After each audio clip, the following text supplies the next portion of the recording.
安裝說明：將奶粉桶放在奶粉倉內，並向下按壓固定，然後插入攪拌桿，蓋上奶粉倉蓋並按壓緊實。將滑板安裝在出粉板上，滑板帶有齒輪的一方向上，確保滑板正常滑動。然後將出粉板對準主機後，按壓至主機內，放上接水盤，然後在奶粉倉內加入奶粉，注意不要超過 Max 最大刻度線。然後倒入1500毫升水，建議使用純淨水或過濾水。加入水壺。面板說明：面板上分別有4個按鍵和1個顯示屏，按鍵分別為開關鍵、煲水、設定和夜燈模式、銅鎖。在顯示屏上，按鍵分別為粉量、恆溫溫度、出水量、單獨出粉、沖奶、單獨出水。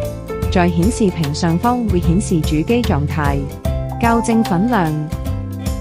由於不同奶粉密度存在差異，校正功能可通過稱重調整粉量，讓出粉量更精準。短按開機，將稱重器放在接水盤上，並且開啟，然後將奶瓶放在稱重器上。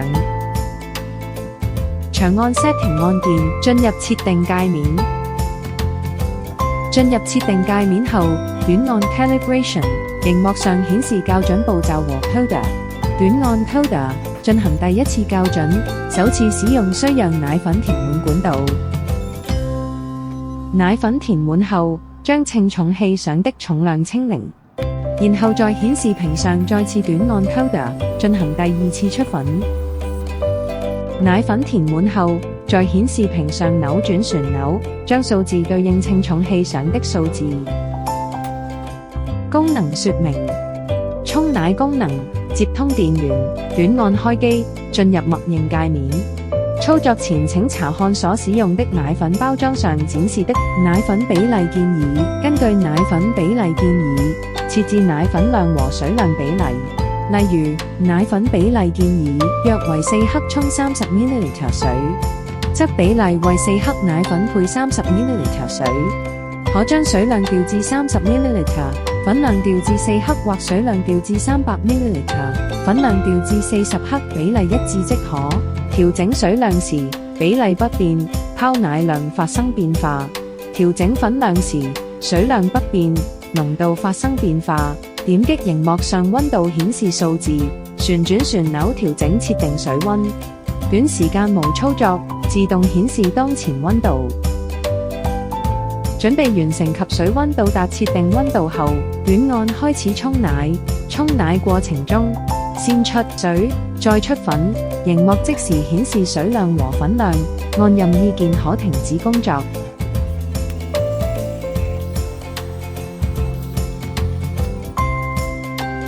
單獨出粉操作，短按 Coder 進入出粉界面，旋轉旋鈕可一刻一調節。調節完成後，短按 Coder 定量出粉，按任意鍵停止出粉。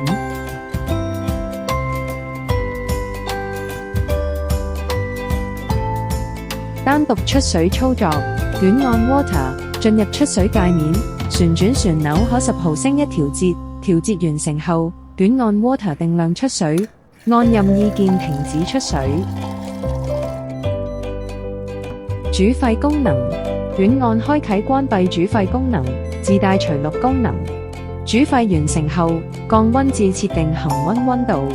夜晚模式，短按 Night 開啟夜晚模式，屏幕變暗，短時間無操作屏幕熄滅，觸摸屏幕或任意鍵恢復顯示。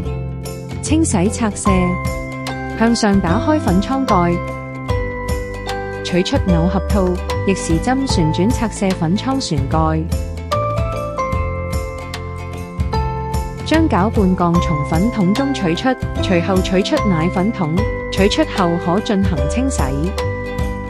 向外拉出出粉板，取下內部滑板進行清洗。取出接水盤，然後進行清洗。